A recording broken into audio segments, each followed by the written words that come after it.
Good morning students. हम हमारी पाठ्य पुस्तक मुस्कान भाग 7 के पाठ 11 दुर्गा जो पूजा पढ़ रहे थे। प्रस्तुत पाठ में अब तक हमने दुर्गा पूजा के बारे में सुचिता के द्वारा नव्या को दी जाने वाली अनेक जानकारी अनेक ज्ञान प्राप्त किया। हमें पता लगा कि दुर्गा पूजा का त्यौहार क्यों मनाया जाता है, किस कारण से मनाया जाता है, किस प्रकार मनाया जाता है। इस दिन बच्चे सांस्कृतिक कार्यक्रम करते हैं, उत्साहवर्धन करते हैं बड़े उनका। अब दुर्गा पूजा के अंतर्गत बात आ रही है इससे मिलने वाला संदेश कि दुर्गा पूजा त्यौहार से क्या संदेश मिलता है।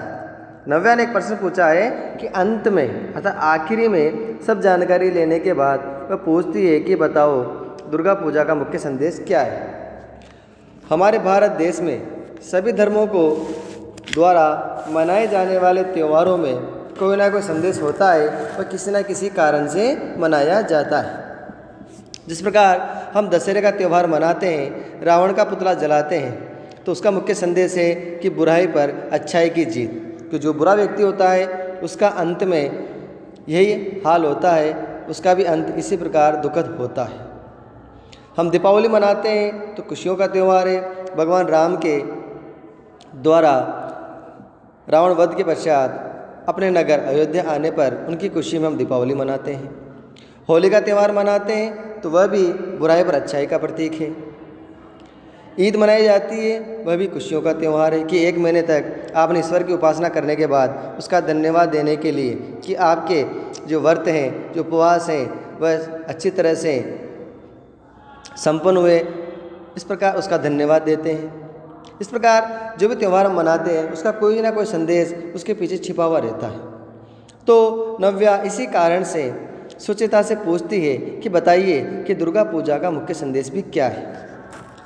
सुचिता बताती है दुर्गा पूजा का मुख्य संदेश तो यही है, जिस तरह भगवती दुर्गा ने महिषासुर जैसे दुष्ट राक्षस का वध किया, उसी तरह सभी को अपने भीतर के राक्षस को मारना चाहिए। साथ ही दुर्गा पूजा हमें ये संदेश भी देती है कि महिलाओं को कमज़ोर नहीं बल्कि शक्तिशाली बनकर अपनी रक्षा करने में समर्थ होना चाहिए। दुर्गा पूजा के मुख्य संदेश तो दिया है कि जिस तरह भगवती दुर्गा ने महिषासुर जैसे दुष्ट राक्षस का वध किया, उसी प्रकार हर व्यक्ति को, हर मानव को, हर मनुष्य को अपने भीतर स्थित छल, कपट, वैर, द्वेष, दुर्भावना आदि के रूप में जो राक्षस निवास करते हैं, जो दुष्ट प्रवृत्तियाँ इंसान के अंदर, हर मानव के अंदर निवास करती है, उसको समाप्त करना चाहिए, उनका वध करना चाहिए और नेकी, भलाई और अच्छाई के मार्ग पर चलने की सभी को प्रेरणा देना चाहिए, खुद भी प्रेरित होना चाहिए। इसका मुख्य संदेश है। साथ ही ये पूजा हमें संदेश भी देती है कि महिलाओं को कभी भी किसी अन्याय का प्रतिकार कमज़ोर बनकर नहीं करना चाहिए। अर्थात अन्याय के आगे कभी सिर झुकाते हुए उसका प्रतिकार नहीं हो सकता है। अन्याय के विरुद्ध जब तक आप शक्तिशाली होकर, बलवान होकर उसका प्रतिकार नहीं करोगे, तब तक वह आपके पीछे पड़ा रहेगा, आपको परेशान करता रहेगा और आपके जीवन को नरक के समान बना देगा। इसलिए महिलाओं को उन पर होने वाले अत्याचारों का, उनके साथ होने वाले दुर्व्यवहार का हमेशा डटकर शक्तिशाली से दुर्गा का रूप लेते हुए उसका प्रतिकार बनना चाहिए, कभी भी उसके आगे झुकना नहीं चाहिए। यही दुर्गा पूजा का मुख्य संदेश है। नव्या, दुर्गा पूजा का ये संदेश तो बहुत ही सुंदर है, लेकिन प्रतिमाओं के विसर्जन से क्या नदियों में प्रदूषण नहीं होता है? बहुत ही अच्छा प्रश्न किया कि जब इतनी सारी प्रतिमाओं को एक साथ नदियों में डाला जाता है तो क्या उन मूर्तियों की वजह से उन पे लगे हुए, मान लो कोई मूर्ति केमिकल से बनी हुई है, कलर से बनी हुई है, तो उनके मूर्तियों से नदियों में रहने वाले जलीय जीवों और नदियाँ प्रदूषित नहीं होती है? क्या उनमें रहने वाले जलीय जीवों को कोई खतरा नहीं है? सोचेगा यदि प्रतिमा विसर्जन ठीक प्रकार से हो तो प्रदूषण का तो प्रश्न ही नहीं उठता है। ठीक प्रकार से कैसे? जैसे दुर्गा प्रतिमाएं तिनको व मिट्टी से बनी होती है। बहते पानी में मिट्टी के घुल जाने से प्रदूषण हो ही नहीं सकता, क्योंकि नदियों का जल बहता रहता है। अगर बहता भी नहीं हो तो मिट्टी से बनी हुई प्रतिमा धीरे धीरे धीरे जल में घुल जाती है, अपने आप समाप्त हो जाती है, जिससे ना तो जल प्रदूषण होता है और ना ही जल में रहने वाले जलीय जीवों को नुकसान होता है। लेकिन प्रतिमाएं किससे बनी होना चाहिए? मिट्टी और तिनकों से। परंतु वर्तमान समय में कुछ लोग पीओपी यानी चाइनीज मिट्टी वगैरह से भी मूर्तियाँ बनाते हैं। वह मूर्तियाँ पानी में गलती नहीं है और प्रदूषण कर देती है, प्रदूषित कर देती है नदियों को, और उनका अपमान भी होता है। इस कारण मूर्तियों को, विसर्जित करने वाली मूर्तियों को मिट्टी से ही बना हुआ होना चाहिए। प्रतिमाओं पर फूलों आदि से प्राकृतिक रंग लगाने का नियम है, अर्थात प्रतिमाओं पर कोई भी केमिकल से बना हुआ रंग नहीं लगाया जाता है। उस पर केवल फूलों के द्वारा प्राकृतिक रंग बनाकर ही लगाया जाता है। प्राचीन समय में जब व्यक्ति रंगों का प्रयोग करते थे तो अलग अलग फूलों से रंग बनाए जाते थे। यहाँ तक कि होली का त्यौहार भी प्राकृतिक रंग से बने हुए रंग से खेला जाता था। पर वर्तमान समय में बहुत से मनुष्य धन कमाने के लिए, धनवान करने के, अपने आप को धनवान बनाने के लिए बहुत से रंगों में केमिकल का प्रयोग करते हैं, जो मनुष्य की चमड़ी के साथ साथ नुकसान तो देता ही है, साथ में प्रकृति को भी नुकसान पहुंचाता है। इसलिए मिट्टी की बनी हुई हो, उस पर जो रंग लगे हैं फूलों से बने हुए हो, इसलिए प्रतिमा के रंगों से प्रदूषण नहीं हो सकता। यदि कोई नियमों का उल्लंघन करेगा तो प्रदूषण तो हो ही सकता है, किंतु यदि कोई व्यक्ति नियम तोड़े तो इसमें त्यौहार का क्या दोष, अर्थात इसमें त्यौहार की कोई गलती नहीं है। बहुत से व्यक्ति लालच में, सस्ते रंगों के चक्कर में अपने आप को बेच देते हैं, अपने आप को, ईमानदारी को ख़त्म कर देते हैं और त्यौहार की आड़ में केवल धन कमाने के लिए केमिकल से रंगों का प्रयोग करते हैं, जिससे प्रदूषण तो हो सकता है। लेकिन व्यक्ति को ईमानदारी रखते हुए अगर व्यक्ति प्रतिमा का निर्माण करता है, उसे सजावट करता है, तो इससे प्रदूषण नहीं होता है। नव्या बिल्कुल ठीक है, त्योहारों की सुंदरता को बनाने के लिए नियमों का पालन तो करना ही चाहिए, क्योंकि बिना नियमों के कोई भी त्यौहार नहीं हो सकता है। और त्यौहार की सुंदरता तभी होगी जब हम उन त्योहारों को अनुशासन में रहते हुए मनाते हैं।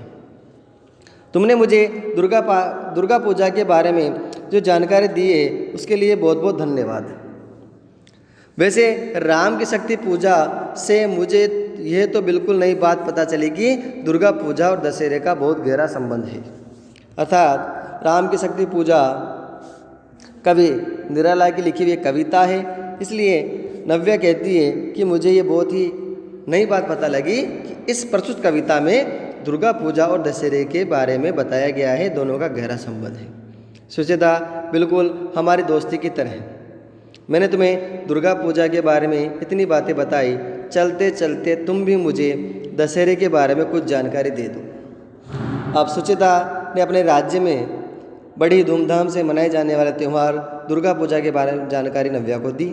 तो सुचेता भी नव्या से दशहरे के बारे में जानने की उत्सुक है। वह चाहती है कि मुझे भी दशहरे के बारे में कुछ जानकारी मिले। तो नव्या कहती है कि जरूर 90 दिन दुर्गा पूजा के बाद 10वें दिन श्री राम ने रावण का वध किया था, अर्थात 9 दिन तक भगवान राम ने माँ दुर्गा की पूजा की। माँ दुर्गा ने 9वें दिन बड़ी प्रसन्नता के साथ राम की भक्ति से प्रसन्न होकर उन्हें विजयश्री का आशीर्वाद दिया और 10वें दिन राम ने रावण का वध किया। यह तो तुम जानती हो, इतना और जान लो कि इससे पहले श्री राम ने रावण के भाई कुंभकर्ण का और उसके अनुज लक्ष्मण ने मेघनाद का वध किया था। अनुज यानी छोटे भाई, राम जी के छोटे भाई कौन थे? लक्ष्मण ने मेघनाद का वध किया था। मेघनाद रावण का पुत्र था और दशहरे पर कुंभकर्ण मेघनाद के साथ रावण का पुतला भी जलाया जाता है। इसलिए आश्विनी मास के शुक्ल पक्ष की 10वीं तिथि को दशहरा मनाया जाता है। इन दिनों इन तीनों के पुतले जलाए जाते हैं। 11वें दिन श्री राम और भरत के मिलाप के मंचन से रामलीलाएँ समाप्त होती है, अर्थात जो रामलीलाएँ की जाती है 10वें दिन रावण वध के बाद श्री राम जो लंका में थे और भरत जो अयोध्या का राज्य त्याग कर अपने बड़े भाई के लिए खुद भी राम की तरह ही जंगल में कुटिया बनाकर अपना जीवन जी रहे थे, उन दोनों का मिलाप होता है, दोनों भातृ प्रेम का मिलाप होता है। और उसके बाद रामलीला समाप्त हो जाती है। सुचेता तब तो ये दोनों ही त्यौहार अधर्म पर धर्म की और बुराई पर अच्छाई की विजय के जानकारी देते हैं। जानकारी के लिए धन्यवाद। दशहरे की बधाई। अंत में सुचिता उसे दशहरे की बधाई देती है। एक बात और, दशहरा सिर्फ बुराई पर अच्छाई का प्रतीक ही नहीं है। दशहरे के बाद जो भरत मिलाप होता है वह दो भाइयों के बीच निष्कपट प्रेम का प्रतीक है। राम ने अपने पिता की आज्ञा से राज्य का परित्याग किया, परंतु भरत को किसने आज्ञा नहीं दी थी। भरत ने अपने बड़े भाई से प्रेम के वशीभूत होकर ही अयोध्या जैसे भव्य नगर का परित्याग कर दिया था और कह दिया था कि इस अयोध्या के राजा तो श्री राम ही हैं, मैं नहीं हूँ। और जब तक राम 14 वर्ष तक वनवास में रहे तो भरत ने भी 14 वर्ष तक अयोध्या में पैर नहीं रखा और खुद भी कुटिया बनाकर जंगल में रह रहे थे। उन्होंने प्रतिज्ञा की थी भरत ने कि जब तक राम आकर अयोध्या का राजपाट नहीं संभालेंगे तब तक भगवान राम के, उनके बड़े भाई राम की जो चरण पादुकाएँ थी, अर्थात जिन्हें हम चप्पल भी बोल सकते हैं, खड़ाऊ भी बोलते हैं, लकड़ी की बनी हुई, उनको राजगद्दी पर रखते हैं और यही राजकाज संभालेगी। मैं तो उनका एक मंत्री हूँ, एक सेवक हूँ और सेवक के नाते ही राज्य का देखभाल करूँगा। तो दशहरा अच्छाई बुराई के साथ साथ दो भाइयों के निष्कपट प्यार का भी प्रतीक है, प्रेम का भी प्रतीक है, स्नेह का भी प्रतीक है। वर्तमान समय में ये स्नेह धीरे धीरे हमारे समाज से गायब हो रहा है। आए दिन हम अखबार में पढ़ते हैं कि आज दो भाई आपस में लड़े ज़मीन के लिए, मकान के लिए, प्रॉपर्टी के लिए, परंतु हमें अपने धर्म ग्रंथों से सीख लेना चाहिए कि किस प्रकार एक भाई ने एक भाई के लिए पूरे राजकाज का ही त्याग कर दिया था। ठीक है, नव्या कहती है हम दोनों को ही, नव्या उसे भी तो बधाई देती है। सुचेता हंसकर ठीक कह रही हो, हम दोनों को दोनों त्योहारों की बधाई। इस प्रकार दोनों ही मित्र अपने अपने राज्य की ओर प्रस्थान करती है, घर की ओर प्रस्थान करती है। इस पर प्रस्तुत पाठ से हमें दो त्योहारों के बारे में जानकारी मिली, दुर्गा पूजा के साथ साथ दशहरा के भी।